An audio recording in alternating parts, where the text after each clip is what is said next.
উর্মি বোন আমার, চল না আজকে আমার সাথে বাজারে মাছ বিক্রি করতে যাবি। একা একা যে আমি সব দিক দিয়ে সামলাতে পারি না। না না দিদি, আমিও ওইসব কাজ করতে পারবো না। তুমি কি করে ভাবলে আমি যাব মাছ বিক্রি করতে? আমার কি এই মাছ বিক্রি করার জন্য জন্ম হয়েছে নাকি? আমি তো হব রাজার গড়ের বউ। তুমি কি সেটা জানো না? বামন হয়ে কি কেউ চাঁদে হাত বাড়াতে পারে রে? তুই সেটা বুঝিস না কেন? দুই বোন মিলে মাছের ব্যবসাটা যদি ভালো করে করি, তাহলে আমাদের সংসারটা ভালো করে চলবে। বাবা তো অসুস্থ, বাবা সুস্থ থাকলে তো আর আমাদের এই কাজ করতে হতো না। তুই কি সেটা কখনো বুঝবি না? না না বাপু, আমার এত কিছু বোঝার দরকার নেই। তুমি মাছ বিক্রি করতে যাও তো, আমার এখন সাজতে হবে। সেজেগুজে আমি একটু যাব রাজার বাড়ির ওইদিকে। রাজার বাড়ির ওখানে তোর কি কাজ? তুই সেখানে যাবি কেন? আমি যদি সেজেগুজে ঘরে বসে থাকি, তাহলে কি রাজকুমাররা আমাকে দেখবে নাকি? তাই রাজার বাড়ির কাছাকাছি গিয়ে একটু ঘুরতে হবে, তাহলেই তো রাজকুমাররা আমাকে দেখে পাগল হবে। কি আর বলবো, তুই কখনো বাবার কষ্ট আমার কষ্ট বুঝলি না। যা ভালো মনে হয় তাই কর। আমি গেলাম মাছ বিক্রি করতে। এরপরে উর্মি চলে যায় মাছ বিক্রি করতে বাজারে। বলছি ও মেয়ে, মাছ কত করে গো?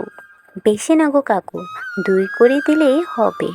আচ্ছা আচ্ছা মেয়ে, তাহলে তুমি আমাকে একটা মাছ দিয়ে দাও দেখি। এই নাও কাকা।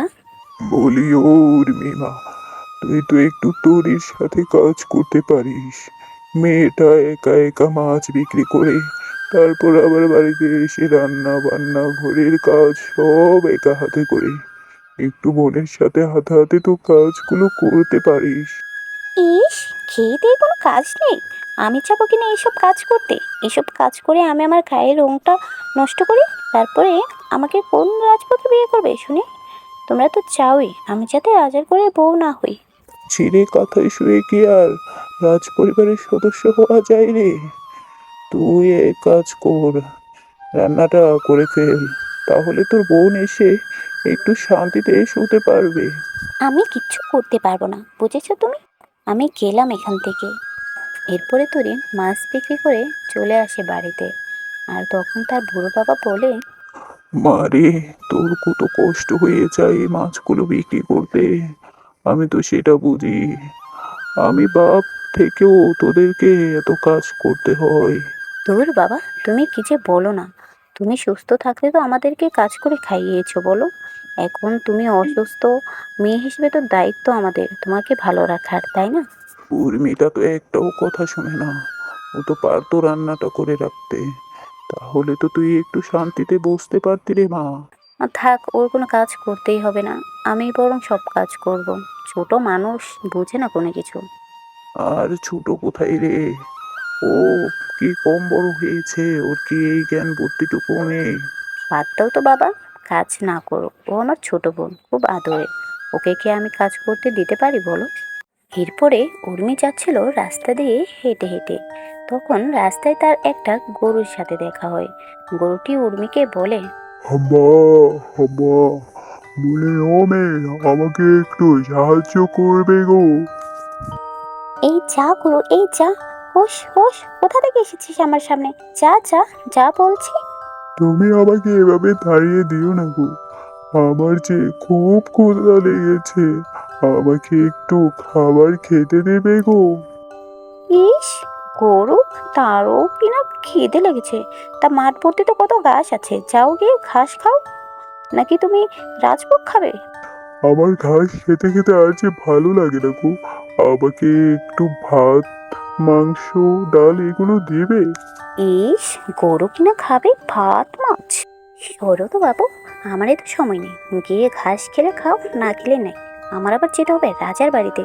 বলছি ও মেয়ে, তুমি আমাকে খাইয়ে দাও না ভাত, আমি তাহলে তোমাকে রাজার বাড়িতে নিয়ে যাব। ইস, গরু নাকি আমাকে নিয়ে যাবে রাজার বাড়িতে? বাপু, যাও তো এখান থেকে। এরপরে গরুটি রাস্তার ধারে বসে কান্না করছিল। সেই রাস্তা দিয়ে যাচ্ছিল তরি। তরি দেখতে পায় গরুটিকে। বলছি, ও গরু, তুমি কান্না করছো কেন? তোমার কি হয়েছে? কি সমস্যা আমাকে বলো। আর কি বলবো, মানুষের কাছে দুঃখের কথা বলে তো কোনো সাহায্যই পাই না, কেউ তো কোনো দামই দেয় না। কি বলছো তুমি? তুমি বলো তোমার কি সমস্যা হয়েছে, আমি অবশ্যই তোমাকে সাহায্য করব। আমি তো গরু, আমার কাজ তো ঘাস খাওয়া, কিন্তু ঘাস খেতে খেতে আমার আর ভালো লাগে না। তাই কত মানুষের কাছে গিয়ে দুটো মাছ ভাত চাইলাম, কিন্তু কেউ দিল না আমাকে। তুমি কি আমাকে দুটো মাছ ভাত দিবে খেতে? আরে এটা কি কোনো ব্যাপার হলো?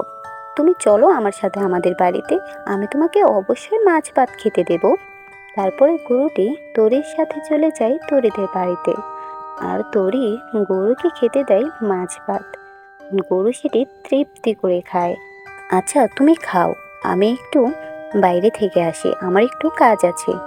আচ্ছা ঠিক আছে। কিন্তু বাইরে থেকে ঘরে এসে তরি দেখে অবাক কাণ্ড। ঘরে তো কোনো গরু নেই, সেই ভাত খাচ্ছে এক অপূর্ব রাজকুমার। সে কি গো, তুমি কে? তুমি তো এক রাজকুমার মনে হচ্ছে, কিন্তু এখানে তো একটি গরু ছিল, গরুটি কোথায় গেল? আমি সেই গরু কতুরি। আমি এক ঋষির অভিশাপে এই গরু জীবন লাভ করেছিলাম। ঋষি আমাকে বলেছিল, যদি কোনো মেয়ে আমাকে ভালোবেসে তৃপ্তি করে খাওয়ায়, তাহলে আমি এই অভিশাপ থেকে মুক্ত হব। কি বলো, সত্যি নাকি? হ্যাঁ তুই, আজ তোমার জন্য আমি অভিশাপ মুক্ত হলাম। আমি বিজয়নগরের রাজকুমার, আর আমি তোমাকে বিয়ে করতে চাই। আমার মহারানী হওয়ার কোনো শখ নেই, আমার বোনের খুব শখ, ও রাজার বউ হবে। তুমি কি আমার বোনকে বিয়ে করবে? তোমার বোনকে তো আমি একটি সুযোগ দিয়েছিলাম, কিন্তু তোমার বোন তো আমাকে অবহেলা করলো। সে যদি আমাকে খাওয়াতো ভালোবেসে, তাহলে আমি তাকেই বিয়ে করতাম। আমি তোমাকে ছাড়া আর কাউকে বিয়ে করব না তোরি। এরপরে রাজকুমার তরির বাবাকে গিয়ে সব কিছু বলে, আর উর্মি তো এটা শুনে হাই হাই করতে থাকে।